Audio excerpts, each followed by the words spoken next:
Live. Welcome back, everybody. Welcome back, everybody. This is the second night of the Republican National Convention, day two. We just finished watching 2.5 hours of coverage on Real Politics. Now we're going to do the post coverage of it. Let me introduce everybody.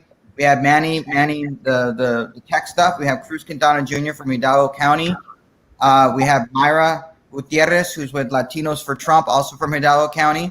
We have Jessica Puente Bradshaw, longtime conservative activist and founder of Cameron County Conservatives Facebook page. Find them. We have Josh Peltier, also from Cameron County Conservatives Facebook page. Make sure you find him on Facebook and join their group. We also have Orlando Perez. I'm sorry, Orlando, I don't know much about you. Tell us who you are real quick. I'm a professional dance instructor. I'm a firearm instructor. I am a hardcore patriot, and I am a Cuban immigrant. Awesome. Cool beans. And welcome, Orlando. This is his first time on the show. There's also Myra's first time on the show, so let's introduce her real quick. I just welcomed you, but I didn't let you talk. Tell us about yourself, Myra. I'm the South Texas Regional Director for Latinos for Trump. I'm also involved with the Hidalgo County GOP, and I try to help out my Cameron County Conservative group. Wherever I'm needed, I go. I just try to do whatever activism or work around the county that I can do, or outside the county or state. Awesome. Well, thank you very much for joining us, Myra. Your all's first impressions of the night. Who is the best speaker? Who is the worst speaker? Go for it, Cruz. Tell us. I think Mrs. Trump. I mean, not. I'm sorry. Not Tiffany. Tiffany. There you go. I don't think that she was her best tonight, although Roman says it was better than last time. But I'm long, a little bit winded, and I lacked a little bit of coherence. And I think Eric was probably tonight. Awesome. Myra? My favorite was Abby, the pro-life, the one that used to work for Planned Parenthood. She had me in tears. Her story was very heartbreaking, the things that she saw and her testimony. The worst by far was Tiffany. Yeah, she was too long-winded. I lost interest into her conversation, and I started, being somewhere else in my mind. So yeah, I wasn't too pleased with Tiffany. All right, we'll go with Jessica then. She has muted. Make sure you all share us, by the way, on your Facebook so we can get people watching. I didn't give a chance to everybody watch it. I just wanted to move in and start talking about this thing tonight. Jessica. Okay, so I had my top three. Eric Trump, I thought it was really heartfelt. I thought he did a good job of speaking to us as a nation, and then speaking to his father and offering him support, telling him that he misses working with him every day.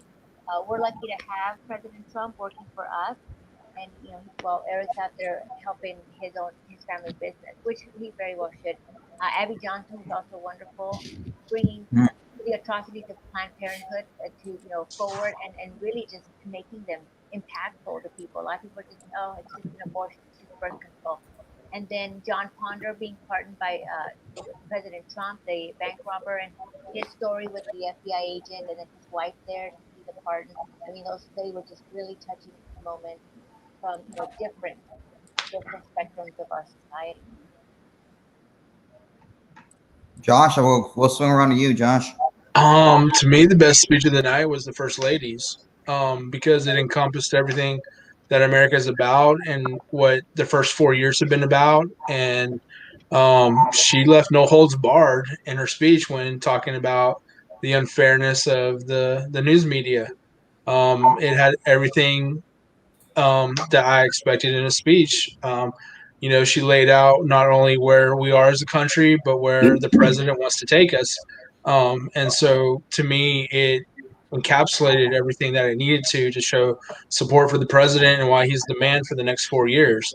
To me, the line of the night was it's not about a partisan vote. It's a common sense vote. And to me, that just brought the whole speech together in a way that made perfect sense for everybody who is on the fence. So to me, the best speech was the first lady's, and I guess I'm agreeing with the crowd here, but I feel like Tiffany Trump's speech was the worst of the night. But I think that's more so to the fact that she's not really a public speaker. So I just think probably nerves got the best of her. But she can.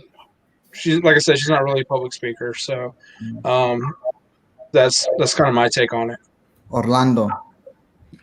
To me, the worst was a Trump female. She didn't get my attention. She just wasn't in it. That's not her trump card is not to be a speaker. At least it was not tonight. To me, Eric, he came across very well. He came across very clear. I liked the way Eric spoke tonight very well.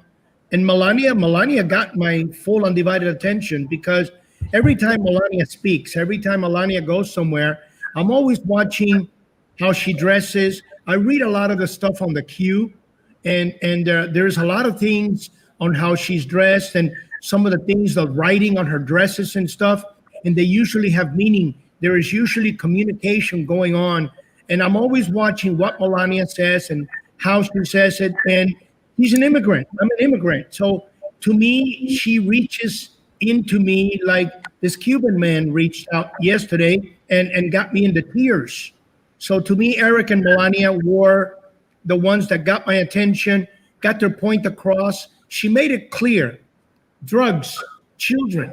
We need to remember the very first executive order signed was human trafficking. Human trafficking. Children, human trafficking. This is what Trump did hours after he was inaugurated. Therefore, this is something that he is all over. Drugs and child abuse. Saving the children is something that's important to the White House. A lot of people don't see it. A lot of people don't understand it. That's because their children haven't been touched. Yeah. Well, for me, just so you all know who I think Daniel Cameron for me was the best speaker of the night. I don't think anybody was even touched him, how good he was. And I know people might point to he pointed the finger, he was very dark, but his story was important, not only because it tied the party to President Abraham Lincoln in Kentucky, but it was speaking as a young African-American male. And I think it tied in very well with the theme from yesterday with Tim Scott, Senator Tim Scott and Kim Classic. I loved Amy Johnson's speech. There were things that were said by her about the abortion industry that I think people are just going to be touched by, women especially. And I like the CNN employee speech. Those are the three that I felt were the best for me. The one I felt really lacking, I know that everybody's been, tarnishing Tiffany Trump's speech, but really Bondi's speech for me was weak, especially because if she was part of President Trump's impeachment team. She was lacking there. We talked about this during the show. At least I know I said it. I just found her speech to be very, very lacking. If you're going to go after Hunter Biden, you're going to go negative. You need to have somebody who's going to be strong about that. Maybe we'll get that tomorrow with Mike Pence. I don't know. But overall, I thought the night was successful. I'm hoping you all did the same. You all felt the same way. I wanted to say something about what you said about Cameron. I had my top three and I left Cameron out, and I was thinking Cameron should be in the top three because I had never really heard of him, and he came by with a very powerful speech, and I did enjoy that he called them out. I like it when people call them out because we can no longer be silent. We need to call them for what they are. And I think somebody else, I think it was one of the mayors from a small town, he called them radicals, and that's what they are. So every time that we call them out, it's very powerful, and it should be kept, going. That is something that I enjoyed about Cameron, and I enjoyed about this other mayor. I wrote down his name, but I can't remember his name. But I did enjoy what Cameron had to say, and I even just followed him on Twitter right now. I know I mentioned it during the thing in our private chatting and whatnot. I did not like the imagery of Melania's speech, but the words themselves were very effective and powerful. I actually listened to what she was saying. It almost sounded presidential. about seeing things about the coronavirus and also about the riots. Things about the riots that even Joe Biden hasn't even said about those riots. And I felt that Melania's speech in that way was effective. Whether it got through to the screen because you're going to have the mainstream media tonight talking about her accent, how, you already have Bette Midler out there saying, oh, she still hasn't learned English. I mean, she tweeted that out. I mean, xenophobia on the left is just horrible. What do you think, Jessica? Would you agree that xenophobia is crazy on the left? How they're going to attack Melania because of what she said tonight? Oh, they're absolutely going to attack. They're going to attack everything. They're going to attack her outfit. They're going to attack the Rose Garden. They'll attack her, like I said, her accent. Yeah. They'll say that her speech sounded more presidential than it should have. That she was taking some of the spotlight from her husband. I can hear it already. That's usually kind of the angle that they take, and it's unfortunate. They might even mention her. When she said, this is what I plan to do as first lady, and there'll be criticisms from the left saying that, or she hasn't really done much, or she's been very much under the radar, or she spent the first 8 months or whatever of Donald Trump's presidency in hideout. And so why should we expect something new? So, it'll be unfortunate, but, she did mention in her speech that she's used to it and that she knows that these kinds of attacks will come. But that won't deter them from doing what they need to do. And the fact that President Donald Trump loves his nation and he's not a typical politician, and he will move forward with these attacks or without them. Yeah, they go with these petty attacks because that's all they got. That's all they have. It's all these little tiny mini little petty attacks, and they've got nothing. They've got nothing of substance. They have no substance. Yeah, exactly. The strongest word these people can come up with or have come up with in the last 2-3 years is racist. For them, anything and everything is racist. You're not listening to me, you're a racist. You don't agree with me, you're a racist. You think that way, you're a racist, because they have nothing to truly come up with an answer, a proper answer, a substance, a definition, a goal. So it's all a matter of just racist. And racist has become a strong thing to the left side because they call us racist. And then you have the xenophobe, the homophobe, and all the kind of phobias that I've never even heard of before. So it's a phobia and a racist. And that's all they truly have. So they have to use those two words to attack because that's all they have. And Andrew Breitbart called that years before his untimely death. He says the mainstream media is going to call you racist. They're going to call us racist. Everything we do is racist to them. And he's dead already. He's been dead for a while, and it's still true to his words. Yeah. Josh, you didn't get to watch all of the convention with us. What did you see specifically that will be a lasting impression for you? For me, it's how everything is tied together from last night into tonight's theme, and how it's going to be one overarching theme that's going to fit well together. They've taken us along the path of American history to where we are today and where they want us to go. And that's what a leader does. And that's what Donald Trump is he's a leader. And a leader runs on their accomplishments and their achievements, whereas Joe Biden's a politician, and a politician runs on what they will do. Well, he's had 47 years to show us what he's going to do. So we know what he's going to do. I mean, the what's the word I'm looking for? Sorry. The contrast cannot be more clear. And, it's kind of like the First Lady said tonight. It's not about a partisan vote. It's about a common sense vote.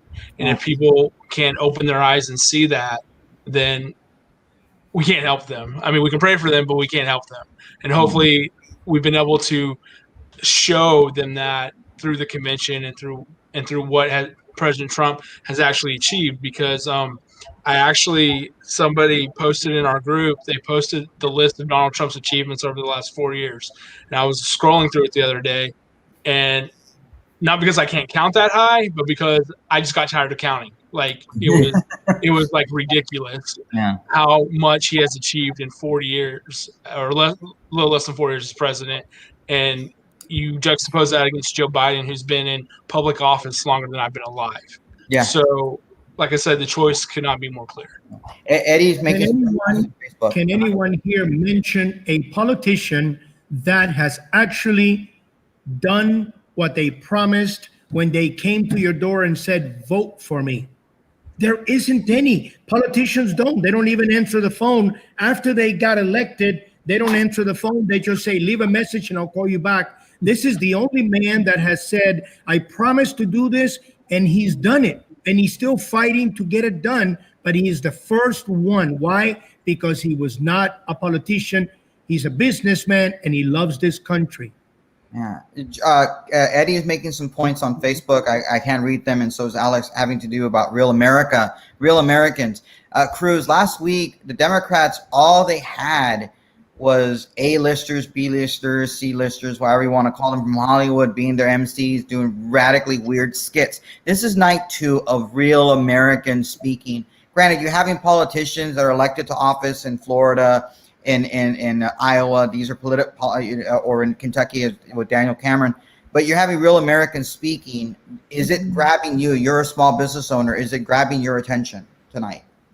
It really is a big difference, and yes, it is. As a matter of fact, I think the ratings are out. We're out today. The first night, it was 5 times higher than last week's DNC. So right now, one of last week or the whole week? Good question. I don't know whether it was the whole week, but I'm assuming it was the whole week. I think they said 6 times. Well, no, that was C-SPAN. That was C-SPAN. That C-SPAN viewership was 6 times higher than it was. I don't know, because people just want, like we did. We didn't want to watch Fox News, Talking Heads. We didn't want to talk about CNN or MSNBC. We wanted to listen to the actual things, so we went to C-SPAN. So keep going, Cruz. I'm sorry. And I think the trend is there as well tonight. The assumption is that it's only going to get better, and actually that is the slogan, is it not? The best is yet to come. So I think that the facts will speak for themselves. In 2016, he didn't have a record. In 2020, he does have a record. Like Orlando says, he's kept his promises. The production value of this convention so far in the first 2 days, you never know. It could go downhill the next couple of days. You just never know with conventions sometimes. But in the first 2 nights compared to the last 4 nights, the 4 nights of DNC, do you feel the production value is on par or better or worse? Way better. Way better. Absolutely. It's kind of like amateur and professional grade. Completely obvious. Yeah. Jessica, you've run campaigns before. You've been in campaigns. Josh, you have too. Myra, I'm not sure. I know Cruz has. Do you feel the same way? I mean, are we? Do you feel that the message of the Trump campaign has improved over the last 3 months, for example, and to now, to these last couple of days? Has the message? Has the message improved? I think he's really focused it. So it's become more about, moving America forward, getting past this hurdle that we call, the pandemic, and making and really going back to getting on the trajectory that we were on before, which was this upward trajectory. We have these stock markets right now that are doing really great, and many people on the left think that when a stock market is doing great, it's here to benefit the fat cats, the big businesses. But the fact of the matter is that unions invest their pensions into these stock markets, and when they're doing great, then that means their 401k and everything else is doing fine.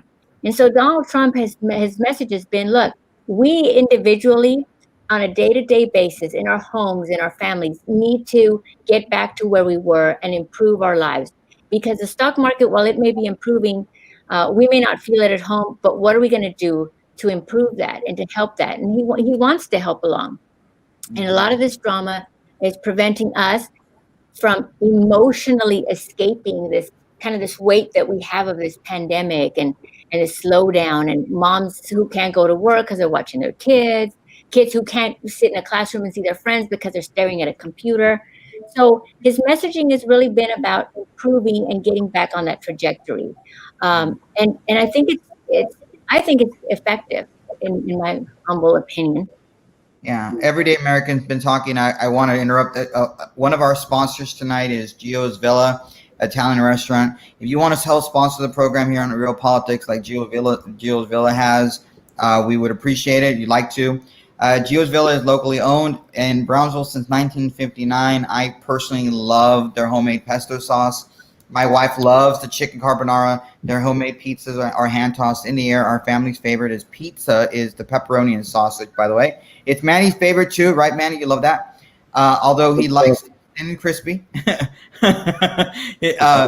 Their very special Mediterranean pizza is great as it uses their homemade pesto sauce as its base. Go out and support this family-owned business. They are located on Central Boulevard. For some reason, my copy does not have the address, but they're on Central Boulevard. They are on Facebook. Please support local business. They have curbside dine-in. They're open Wednesday through Sunday, 5 to 10. Please support our sponsors and support local business throughout Brownsville and the Rio Grande Valley. All right, going on. Alex Flores has a comment. Dems are anti-Trump with no policy, substance, or rebuttal, just pure hatred. Republicans are supporting with facts and real-life stories of Trump's success and promises kept. Tonight we had that immigration naturalization ceremony that was done in the RNC. We have 3 of you all are immigrants. What were your feelings when you were watching that tonight? It was very emotional. I mean, my ceremony was very emotional to me. I think back, and every time I speak about it, really speak about it, it still brings tears to my eyes. So to see him have a natural ceremony there in the office and during the RNC was very special. I mean, it was special enough just to get sworn in. It's a very emotional moment, and to have the president hand you the certificate personally, I can't imagine how special and that must have been. And by one of the presidents that has been called all different names, but he supports immigration. It's just illegal immigration that he's against, and it's something that shows and breaks the agenda or the narrative that they give on him, that they do on him. Oh, Jessica. Mine was on July the 4th, 1976. Oh, nice. Imagine, bicentennial year, July 4th, Dade County Auditorium in Miami, a packed house. And that was my citizenship day. Wow. That is amazing. We hopefully we'll interview you by yourself, Orlando, so you can tell us your stories of being an immigrant and your Cuban American life here in the United States. Jess? I have one video on YouTube, and yes, we can do a whole brand new interview. But I have one video on YouTube. Orlando Perez Tea Party, I think it's 2008, and that's about a 7 to 10 minute video where you're going to get a good piece of my story, because the story we got yesterday from this gentleman, Maximo, was the story about getting here. My story is about what happened to us over there. And that's on YouTube there. Yeah. Well, we'll try to maybe share it here on the Real Politics Facebook page. Jessica, your story being an immigrant and how it compares to what you just saw tonight with President Trump. I let me just kind of share this real quick. See, here's my certificate. Woo! It was, I mean, my story was great. My husband was there. He was there with me. It was actually at the U.S. District Court in Northern California. That was in San Jose. And I remember it was jam-packed. I mean, there were hundreds of people there. And I can tell you there was not a dry eye in the building. It didn't matter if you were young or old. I mean, people were tearing up everywhere. And it was a wonderful experience. Similarly, it's the first time you get to vote. That's a memory that most people, I never have forgotten. And there will probably be some criticisms based on the fact that this was televised, and they're going to say that he was pandering to immigrants, and oh, what a change from the words of him, saying the poop hole countries or about all the terrible people that Mexico sends over, et cetera, et cetera.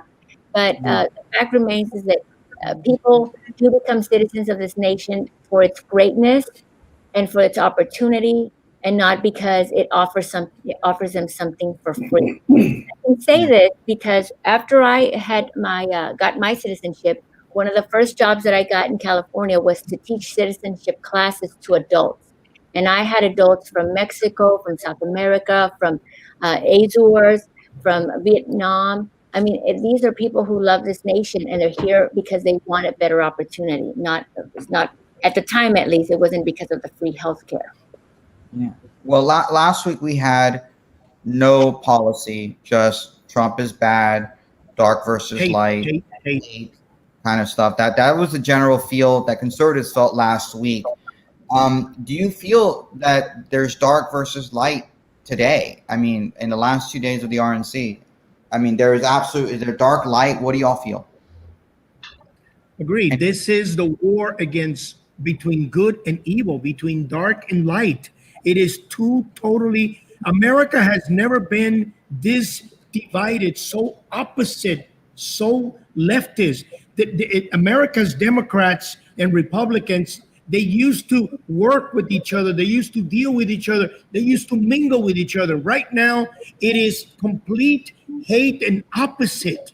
It has become two separate countries. This election is beyond parties. It's a fight for our country. We are fighting the people, the party that want a communist country, a socialist country. Not even socialist, communist. They're just sugarcoating it. I've spoken to Rafael Cruz, Pastor Rafael Cruz, Ted Cruz's dad, and in one of his speeches, he did say, and I think we wrote it down on the televised when we're doing the RNC convention. The United States is the last stop for immigrants. If we lose the United States, where will we go? Where do we flee to? There's no other place. We must fight for our country. We must save our country and keep it for what it was funded for. Our conservative values based on, our God, under God.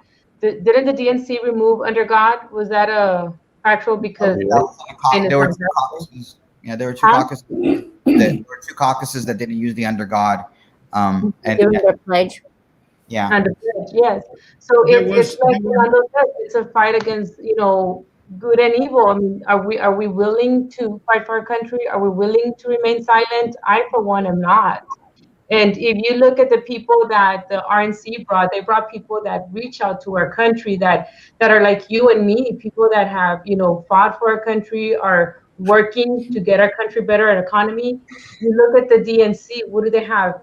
Billie Eilish, they had, I keep forgetting that rapper, Cardi B, or, people that are not in touch with us, with everyday Americans, but yet they are the party for people.